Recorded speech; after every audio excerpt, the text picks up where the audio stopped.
Gerai. Labą dieną. Šio pranešimo tema vadinasi taip: Antano Maceinos kūrybos vertinimo klausimų. Nors pavadinimą norėtųsi dar šiek tiek praplėsti, priduriant, ar dar ilgai stūksos tylos siena. Akstinas pasirinkti šitaip formuluojamą pasisakymo temą buvo paradoksas, kuris vis labiau ryškėja apmąstant Maceinos kūrybos vietą ir statusą mūsų intelektualinėme ir apskritai kultūros gyvenime. Viena vertus, atkūrus nepriklausomybę, mąstytojas tam tikrą prasme sugrįžo į tėvynę. Solidžiai išleistas jo raštų rinkinys. Šiandien jis yra oficialiai pripažintas ir gerbiamas filosofas. Tačiau pasigilinus įdėmiau aiškėja, kad tai vis dėlto yra tik išorinis ir iš dalies parodomasis įspūdis. Šiaip ar taip, šiandien jau yra akivaizdu, kad nors iškilaus mąstytojo jubiliejus paminėtas kuklia konferencija jo kolegų filosofijos fakultete, vyksta ši konferencija, tačiau tas jubiliejus šiaip ar taip netapo visai tautai reikšmingų intelektualinio ir kultūrinio gyvenimo įvykių. Taip teigdamas turiu omenyje tą aplinkybę, kad šiam jubiliejui vis dėlto neleistinai mažai dėmesio skiria Lietuvos žiniasklaida, o publikacijos, kurios yra palyginti gausios, daugiausiai vis dėlto pasirodė jam idėjiškai ir pasaulėžiūriškai artimų šviesuomenės sluoksnių pastangomis, atitinkamos pasaulėžiūrinės ir idėjinės krypties leidiniuose ir kitose informacijos šaltiniuose. Būtent šitos aplinkybės ir leidžia daryti šiek tiek provokuojančią ir galbūt iš pradžių atrodančią pernelyg drąsią išvadą, būtent, kad nepaisant rodomos oficialios ir išoriškos pagarbos, Antanas Maceina šiandien iš esmės yra marginalizuotas filosofas. Tai yra didžiulė netektis ir žala Lietuvos kultūrai, nes nors pranešimo tema ir ypač apimtis neleidžia nors kiek išsamiau aptarti jo skelbtų idėjų, tačiau vien jas prisiminus mintise darosi akivaizdu, kad jeigu šitos idėjos būtų patekusios į mūsų intelektualinio gyvenimo apyvartą, jos būtų galėjusios smarkiai išjudinti apskritai sustingusius, dažnai net užakusius intelektualinių diskusijų vandenis. Todėl, nors ir labai svarbus ir reikšmingi ir be abejo įdomus yra pranešimai, kuriuose gvildenamas vienas ar kitas Antano Maceinos kūrybos aspektas, tačiau šito pranešimo tema yra ne tiek aptarti kurį nors panašaus pobūdžio klausimą, bet būtent pamėginti pasiaiškinti šito iš pažiūros keisto, iškilaus mąstytojo marginalizavimo klausimą, o tiksliau pamėginti panagrinėti jo priežastis ir galimas padarinius mūsų kultūrai. Norėdami dar tiksliau apibrėžti šio pranešimo temą, pirmiausiai atkreipsime dėmesį, kad būtina griežtai skirti kritišką, bet pagrįstą ir dalykišką, tai yra profesionalią Maceinos palikimo analizę bei vertinimą, nuo mėginimų vadovautis įvairiais, pirmiausiai politiniais ir ideologiniais motyvais, diskredituojant jį kaip asmenį, bei nuvertinant ar sumenkinant jo kūrybos vertę ir reikšmę. Šiame pranešime bus aptariama būtent pastaroji nuostata, kuri pirmiausia ir lemia dabartinę dviprasmišką filosofo padėtį bei statusą mūsų kultūroje. Atrodo, kad sąlygiškai galima išskirti bent jau 3 plotmes, kuriuose įsikūnija ir pasireiškia toji sąmoninga ar nesąmoninga. Tai būtų sudėtingas ir atskirai svarstytinas klausimas mąstytojo marginalizavimo strategija. Šios plotmės politinė, filosofinė ir ideologinė. Antano Maceinos socialinės ir politinės pažiūros kritikuojamos keliais aspektais.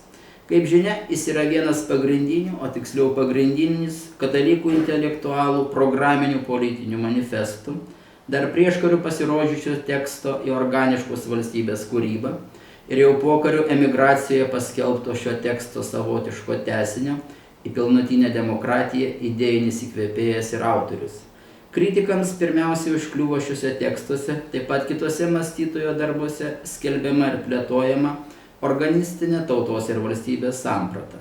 Ja mėginama tiesiogiai sieti su 4-ajame dešimtmetyje visoje Europoje plitusiomis fašizmo idėjomis. Nuo šito lengvai ir sklandžiai pereinama prie kaltinimų mąstytoje daugiau ar mažiau simpatizavus net vokiškajam nacionalsocializmui. Na, o šios kritikos baigiamąją grandimi ir savotišką viršūnę tampa kai kurių istorikų pastangos paversti šį filosofą ir kone antisemitizmo teoretikų, pratęsiančių neva nuoseklią ir ilgaamžę lietuviškojo antisemitinio mąstymo tradiciją. Norint adekvačiai suvokti tokios kritikos pobūdį ir ypač jos mokslinę bei akademinę vertę, būtina aiškiai matyti ir tiesiai įvardyti jos ištakas ir priežastis. Pastarosios toli gražu nėra pirmiausia intelektualinis. Pirmutinė ir svarbiausia tokios kritikos priežastis neabejotina yra idėjinės ir politinės mąstytojų sąsajos su Lietuvos aktyvistų frontu, kurio pastangos atkurti Lietuvos nepriklausomybę baigėsi didingų, bet kartu tragiškų ir prieštaringai vertinamų įvykių 1941 m. Birželio sukilimu. Maceina tapo, ar veikiau mėginamas padaryti, bent jau netiesiogiai atsakingų už tamsiąsias šio sukilimo pusės, ypač už jo metu ir po jo prasiveržusias antisemitizmo apraiškas. Žvelgiant iš laiko perspektyvos ir vertinant šių dienų masteliais, kai kurie jo teiginiai šio klausimu iš tiesų skamba nepolitkorektiškai. Dėl to ginčytis neįmanoma. Tačiau akivaizdžios pastangos išpūsti ir sureikšminti šios dalykus daro vis pastebimesnę žalą, apie kurią taip pat pats laikas susimastyti ir pagaliau pradėti ją šalinti. Pranešimo tema ir apimtis neleidžia plačiau gvildenti, ginti ir kritikuoti vienu ar kitų Antano Maceinos skelbtų socialinių ir politinių idėjų, jo požiūrių į tautą ir valstybę. Atrodo, tai bus pagrindinė vieno iš šioje konferencijoje skaitomų pranešimų tema. Čia aptariamas kitas lietuvių filosofų kūrybos interpretavimo ir vertinimo klausimas, kurio deramai neįsprendus, neįmanoma pasinaudoti jo veikalų atveriamomis galimybėmis naujų kampų pažvelgti į daugelį iššūkių ir išbandymų, kuriuos mūsų tautai ir visuomeniai meta būtinas ir neišvengiamas atsiverimas šių dienų globaliajam pasauliui. Mėginimai paversti Antaną Maceiną primityvių nacionalistų ir antisemitų, fašistinių ir net nacionalsocialistinių idėjų simpatikų ar apologetų, be išlygų turėtų būti vertinami kaip iškalbingas mūsų istorijos mokslo, plačiau kultūrinės ir tautinės savimonės nebrandumo, o dar tiksliau teorinio lėkštumo ir idėjinio nesavarankiškumo rodiklis bei liudijimas. Bene svarbiausias ir lengviausiai pastebimas jo požymis yra išankstinių ideologinių nuostatų, tiesiog automatiškai virstančių istoriniais štampais vyravimas prieš rimtą ir atsakingą akademinę analizę Maceinai skirtose ir jį kritikuojančiuose tekstuose. Todėl oponuoti tokiems perdėm ideologizuotiems vertinimams, jo labiau dalykiškai su jais arba dėl jų diskutuoti yra keblu, kaip kad apskritai sunku moksliniam požiūriui grumtis su išankstinėmis ideologinėmis nuostatomis ar veikiau prietarais. Tad mėginant glaustai apžvelgti ir įvertinti politiniais ir ideologiniais motyvais grindžiamą tokią Antano Maceinos kritiką, galima tiesiog nurodyti kelis akivaizdžiai silpniausius jos aspektus. Pirma, bet kokie mėginimai atrasti tiesioginės sąsajas tarp nacionalizmo, fašizmo ir jo labiau nacionalsocializmo, teorinių ir istorinių požiūrių yra šiurkščiausias problemų suvulgarizavimas ir reikalo esmės iškraipimas. Kalbant tiesiai šviesiai ir be užuolankų, akademinio diletantizmo ir nesąžiningumo apraiška ir požymis. Lygiai taip pat kritiškai ir neigiamai akademinių požiūrių turi būti vertinamos pastangos konstruoti dirbtines ir tariamai tiesioginės genealoginės linijas tarp tradicinio, dar viduramžių siekiančio požiūrio į žydus ir visai kitomis istorinėmis sąlygomis atsiradusio ir kitų priežasčių nulemto moderniojo antisemitizmo reiškinio. Neplėtojančio klausimų ir pasitelkiančią ypač tinkančią analogiją, trumpai ir vaizdžiai galima pasakyti, kad tarp to tradicinio ir moderniojo antisemitizmo yra nemažesnis skirtumas negu tarp judaizmo ir sionizmo. Tai irgi visiškai skirtingos kilmės ir prigimties reiškiniai. Trečia. Atkakliai ieškant Antano Maceinos intelektinių ir emocinių sąsajų su prieškario fašizmo ir nacionalsocializmo idėjomis, paprastai net nemėginama rimčiau nagrinėti to meto Europos politinio bei idėjinio konteksto. Taigi beatodairiškai smerkiančias sąsajas net nebepastebima, kad į jų tinklą buvo patekę daugybė iškiliausių Heideggerio, Mano ar Hamsuno lygio bei rango kūrėjų bei intelektualų. Maža to, kruopščiai vengiama analizuoti gelmines šio reiškinio priežastis. Būtent nutylima, kad tokios pažiūros bei elgesys buvo nepaprasto šitokių žmonių naivumo ar trumparegiškumo išraiška, o desperatiškos pastangos ieškoti išeities iš Europos slėgusios visokeriopos dvasinės, moralinės, ekonominės ir socialinės krizės. Fašizmas ir net nacionalsocializmas, ypač pirmoji jų egzistavimo tarpsnių, daugybė žmonių visoje Europoje atrodė patraukli ir gyvybinga alternatyva, bei atsakas į didįjį ketvirtojo dešimtmečio nuosmukį. Atsakas nieko neblogesnis už rytuose tuo metu vykdytą komunistinį eksperimentą, kuriuo taip pat buvo visuotinai žavimasi. Ketvirta. Neretai mėginama įrodyti, kad Antano Maceinos skelbtos nuostatos tautos ir jos ugdymo klausimų, tai yra konservatyvios, provincialios ir siauros, net reakcingos jo pasaulėžiūros padarinys be išraiška.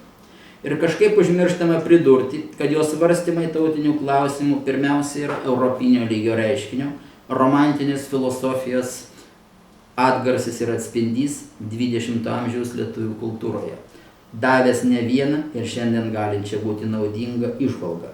Tai, kad tokie Antano Maceinos kūrybos vertinimai yra smarkiai paplitę ir dažniausiai nesulaukia rimtesnės intelektualinės bei akademinės analizės, o prireikus ir griežto atkirčio yra ne tiek jo, kiek mūsų kultūros ir mokslo problema. Tiksliau, ne vienos problemos simptomas. Maceinos pažiūros aiškinančių klaidingų, neretai tiesiog ideologiškai motyvuotų ir todėl atvirai vulgarizuojančių ir net melagingų interpretacijų gausa ir netrukdoma sklaida, savaime laikytina istorijos pažinimo spragų ir kompleksuotos istorinės savimonės požymių.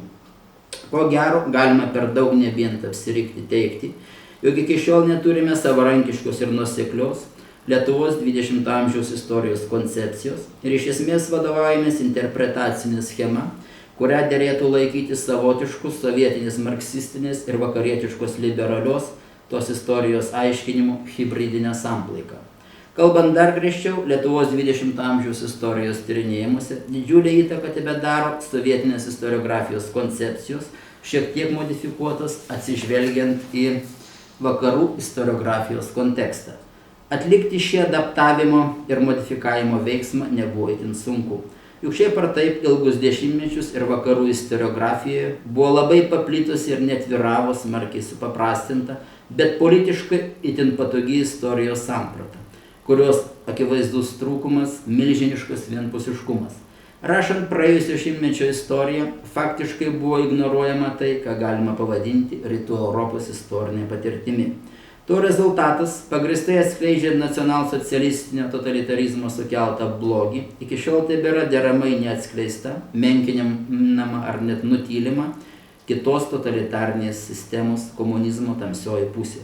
Žlugus šiai sistemai, kaip niekada akivaizdus tampa vis labiau ryškėjantis paradoksas. Politinis rytų Europos išsilaisvinimas smarkiai pralenkia dvasinį ir intelektualinį išsilaisvinimą.